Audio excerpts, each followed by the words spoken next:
My name is Amalinda Harper.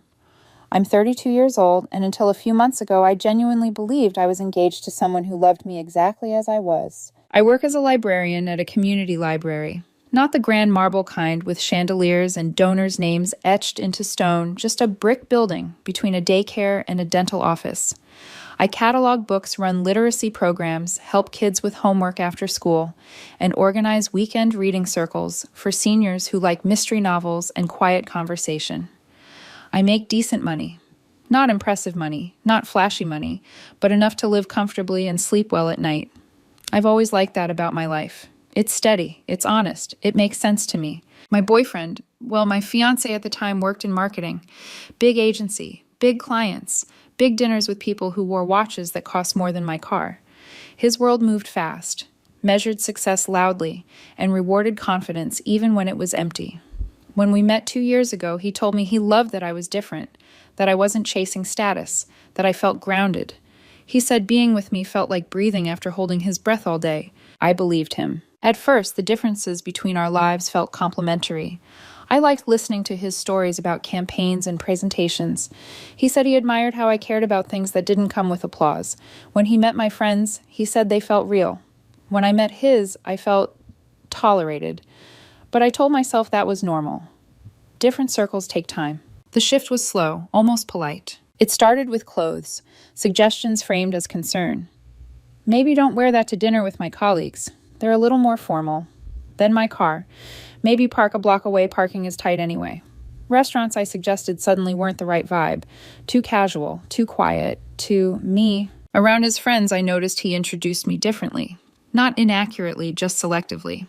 He'd say I worked at a cultural institution instead of a library, that I managed community programs instead of helping kids learn to read. I asked him once why he did that. He smiled like I was missing the point. I'm just framing it better, he said. My friends have different standards. That should have been my warning. That sentence alone should have stopped everything. But I loved him, and love has a way of turning red flags into background noise if you let it. By the time we got engaged 6 months before everything fell apart, I was already adjusting without realizing it.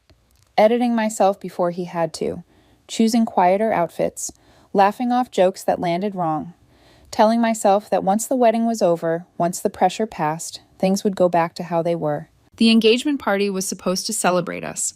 His parents hosted it at a country club. Over 100 guests, mostly his side. My family and friends came, but we were outnumbered in every sense. I wore a suit rented not designer, but tailored enough. When he saw it, his mouth tightened, just slightly. "That's what you're wearing?" he asked. "It's a suit," I said. "It fits. It's a rental, I can tell." I told him no one I would notice. He said he would. His friends would. And suddenly it wasn't about the suit anymore. It was about what it reflected on him. Inside the party was all smiles and polite distance. His friends asked what I did. When I said librarian, they nodded and redirected. Jokes followed, quiet ones, about books, about how sweet it was that I worked with children. I stood there holding my drink, smiling, feeling less like a partner and more like furniture. I didn't know then that the worst moment hadn't happened yet. I just knew something was wrong and that I was getting tired of pretending it wasn't. The room buzzed the way expensive spaces always do. Low laughter, crystal glasses, clinking the kind of music that's meant to sound important without being memorable. People moved in clusters, confident, polished, all speaking in the same shorthand of success. I stood beside my fiancé, my hand resting lightly on his arm, and felt like an accessory he wasn't sure matched the outfit. His friends were friendly in that practiced way, questions asked more out of obligation than interest. Where did we meet? How long had we been together? What did I do again? Each answer I gave felt like it landed and slid off, replaced immediately by questions about his work, his projects, his future. I watched him come alive in those conversations, watched how his posture changed, how his voice sharpened. With them, he was impressive. With me, he was careful. I told myself I was imagining it. One of his closest friends, the one who always spoke the loudest, laughed the hardest, kept circling back to me, making jokes about libraries being such a peaceful place, about how cute it was that I worked with kids, about how she could never survive somewhere so quiet. Each joke landed, and the group laughed, then looked at me to see how I'd take it. I smiled every time. What else was I supposed to do? Correct her. Explain that literacy programs mattered. That would make me the humorless one, the person who couldn't take a joke. When the speeches started, I relaxed a little. I assumed this part would be safe. His best friend stood up, glass raised, and talked about him, his ambition, his drive, his future. She painted him as someone destined for more, someone always climbing. Then she turned toward me. And then she said, smiling wide, he found someone who balances him. Someone content with simple things. It's actually really sweet. Shows he's not superficial. That he's willing to date down if the person is nice enough. The room laughed. Not loudly, not cruelly, just enough. I felt heat rush to my face. My grip tightened around my glass. I looked at my fiancé. He laughed too. Not nervously, not defensively, just laughed. Like it was fine, like it was nothing. I stayed until the applause faded, until the noise returned. Then I walked outside to the balcony, needing air. A few minutes later, he followed. Are you okay? He asked. I looked at him. What do you think? He sighed, already tired. She was joking. You're being too sensitive. She said you were dating down, I said. And you laughed. Because it's absurd, he replied. Obviously, I'm not dating down. You're a catch. Then why not say that I asked? Because making a scene would have been worse, he said. It's better to just go along with it. Go along with it. With being diminished. With being the punchline. I stared at him, realizing how far apart we were standing even though we were only inches away. Can we not do this here, he added. We'll talk later. We went back inside. I tried to enjoy the rest of the night, but everything felt off. Every smile tinged with pity, every conversation edged with judgment. Near the end, his friends gathered again, talking about vacations, comparing resorts, flights, itineraries. Someone asked about our honeymoon. He hesitated, just long enough. We're still deciding, he said. His friend pressed. Come on, where does she want to go? He glanced at me, then leaned toward them, lowering his voice. But I was right there, close enough to hear every word. My friends think you're embarrassing, he whispered. Try harder. A couple of them smiled, nodded, like he'd finally said what they'd all been thinking. I stood there, smile, frozen heart sinking. I didn't argue, didn't cry, didn't react at all. I just noted it. For a moment after he said it, everything around me kept moving like nothing had happened. Glasses clinked. Someone laughed too loudly. Music drifted from the speakers. His friends leaned closer to each other, satisfied like a correction had finally been made. I stayed still. My friends think you're embarrassing. Try harder. It replayed in my head with a clarity that shocked me. Not yelled, not argued. Whispered, quiet enough to be intimate, public enough to be humiliating. He hadn't been angry. He hadn't been defensive. He'd been matter of fact, like he was offering feedback, like I was a presentation that needed refinement. I looked at him. He wouldn't meet my eyes. That was the moment something inside me went very calm. Not numb, clear. A strange clarity settled over me, the kind that arrives when a decision has already been made, even if you haven't said it out loud yet. I didn't confront him. Not there, not in front of them. I didn't give them the satisfaction of seeing me unravel or defend myself like a problem that needed justification. I set my drink down carefully on the table, smoothed the front of my jacket, and walked away. No rush, no tears. Inside, I grabbed my coat from the check room. One of his coworkers nodded at me as I passed, smiled politely, already forgetting I existed. I scanned the room once instinctively and spotted my older sister talking with a cousin near the bar. I walked straight to her. Can you give me a ride? I asked. She looked at my face and didn't ask why. Now, yes. She grabbed her bag without hesitation. We left through the side entrance. As soon as the doors closed behind us, my phone started vibrating in my hand. I didn't look at it, not once. At her apartment, she offered me the couch, a glass of water, silence. I took all three. I sat there replaying the last 8 months with new eyes, the edits, the suggestions, the laughter that came a second too late, the way he'd slowly been sanding me down, asking me to be shinier, louder, easier to display. Around midnight, I opened my laptop. We had a joint account for wedding expenses. I transferred out every dollar I'd put in, left his untouched. Then I called the bank and removed my name entirely. 30 minutes, a few emails, done. Next was the wedding planning app. Shared spreadsheets, vendor contacts. I deleted my access and removed my name as co-planner.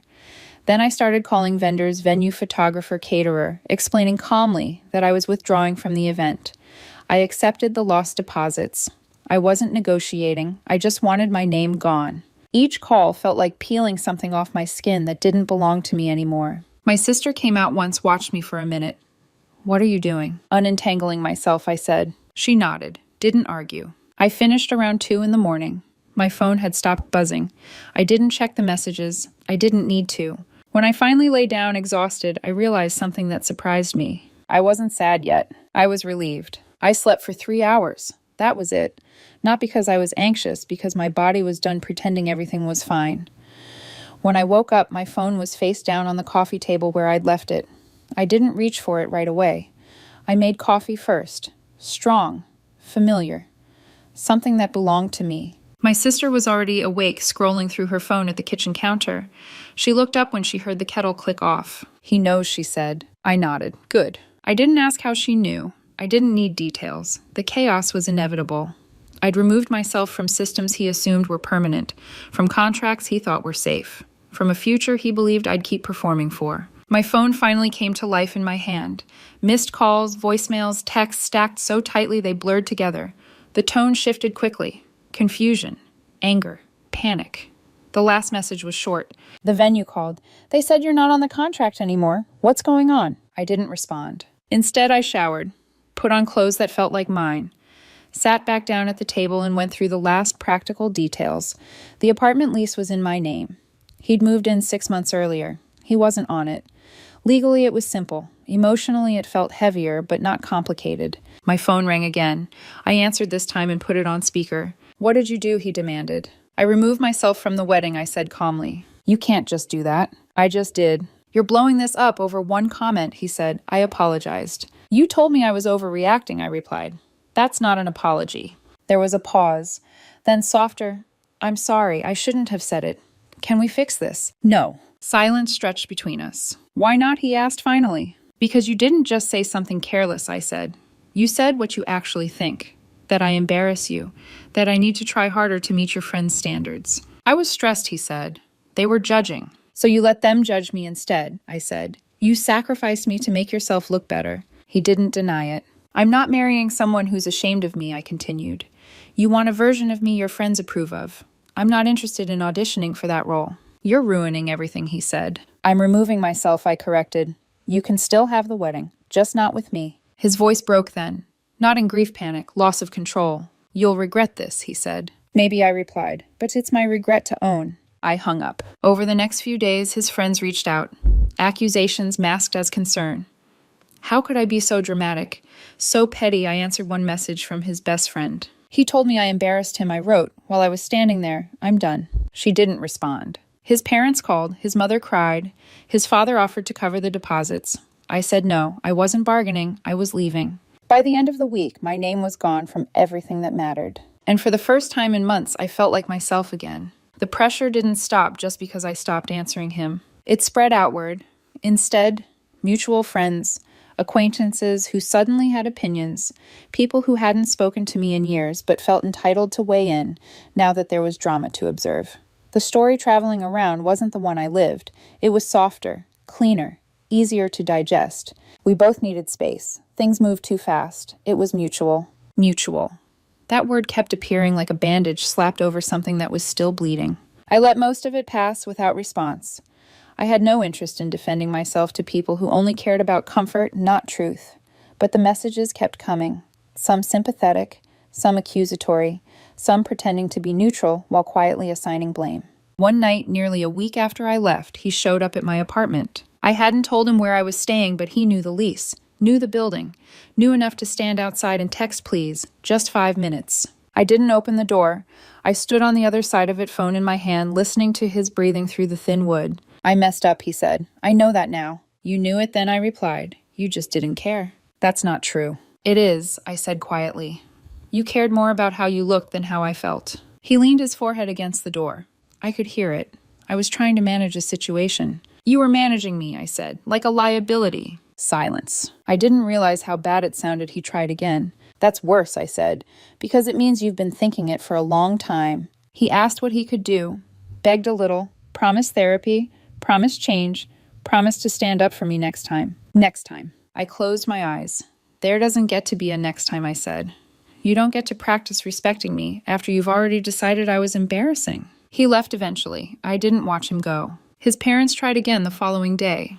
His mother's voice shook as she told me everyone made mistakes, that love required forgiveness, that I was being rigid. I'm being clear, I said. There's a difference. His father got on his line and offered money again. Deposits, compensation, as if dignity could be reimbursed. I don't want anything from you, I said. I just don't want him. That seemed to be the part they couldn't understand.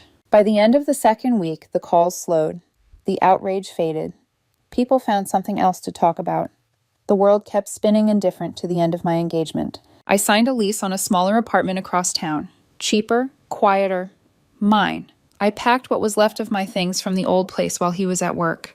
I left the key on the counter. No note. That chapter didn't need a goodbye. The first few weeks in the new apartment felt strangely empty. Not lonely, just quiet in a way that made room for thoughts I'd been pushing aside for months. I arranged my books on the shelves the way I liked them, not by color or aesthetic, but by topic and memory. I cooked simple meals, walked to work, let myself exist without being evaluated. At the library, most people didn't ask questions. They respected privacy the way people do when they've lived long enough to know that curiosity can bruise. One afternoon, though Marjorie, who'd been married longer than I'd been alive, paused at my desk. I heard your engagement ended, she said gently. I nodded. It did. She studied my face for a moment. Whatever the reason, she said, if someone makes you feel smaller, they're the wrong person. That was it. No advice, no probing, just truth. It steadied something in me that I hadn't realized was still wobbling. 3 months later, I saw him again. The grocery store, middle of the aisle. He looked tired. Not heartbreak, tired, worn. Like someone who'd spent months explaining himself to people who nodded but didn't fully believe him. Amalinda, he said, stepping toward me. I turned my cart. Please don't. I just want to talk, he said. 5 minutes. We don't have anything to talk about. I've been in therapy, he said quickly, like it was a credential. I understand now why I cared so much what other people thought. I was wrong. I hurt you. I know, I said. You told me. Can we try again, he asked. Start over. I shook my head. No. Why not? His voice cracked, frustrated now. I've changed. Maybe, I said. But I changed too. I stopped believing that love requires me to feel inadequate. He called it unfair. I didn't argue. I walked away. He didn't follow. That night, a text came from a number I didn't recognize. I'm sorry I made you feel that way. I hope you can forgive me someday. I blocked it without responding. Forgiveness, I'd learned, doesn't always mean access. Stop. Part 7. The right mirror. 6 months after I left, my life looked smaller on paper and bigger in every way that mattered. I wasn't engaged. I wasn't planning a wedding. I wasn't fielding questions about seating charts or floral arrangements or how I fit into someone else's world. I was just living. And somewhere in that quiet, I met Daniel. He was a middle school history teacher. We met at a literacy fundraiser. The library co-hosted one of those events that never looks glamorous but always feels important. He asked about my work and actually listened to the answer. Not politely, genuinely. Asked follow-up questions, remembered details. When I told him what I did, he didn't smile like it was cute. He smiled like it mattered. A few weeks later, I went with him to a school event. His colleagues gathered in the gym, balancing paper plates and coffee cups, talking about lesson plans and unruly students. When someone asked who I was, Daniel didn't hesitate. This is Amalinda, he said. She's a librarian. She runs incredible community programs. You'd love hearing her stories. No editing, no qualifiers, no apology. Afterward, as we walked to the car, he asked, Did you feel okay tonight? I thought about it for a second. Yeah, I said. Why wouldn't I? He shrugged. Just wanted to make sure you were comfortable. I am, I said, because you don't make me perform. He kissed me soft and unremarkable in the best way. And in that moment, I understood what I'd been missing. Not passion or chemistry or excitement, but safety, visibility, pride. My ex reached out once more months later from yet another new number. I heard you're with someone. I hope he appreciates you more than I did. I didn't reply, but I thought about it. Appreciation doesn't require editing. It doesn't ask you to try harder to be acceptable. It doesn't whisper insults while you're standing right there listening. When my fiancé told his friends I was embarrassing, he thought he was offering feedback, thought he was helping me improve. What he actually did was show me exactly how he saw me and exactly what I needed to do. Leave. The morning after I walked out, when he realized my name was gone from the accounts, the contracts, the future he assumed I'd keep holding together, he finally understood that my silence wasn't compliance. It was an exit strategy. I'm 32 years old, I'm a librarian, and I'm with someone who thinks that's more than enough.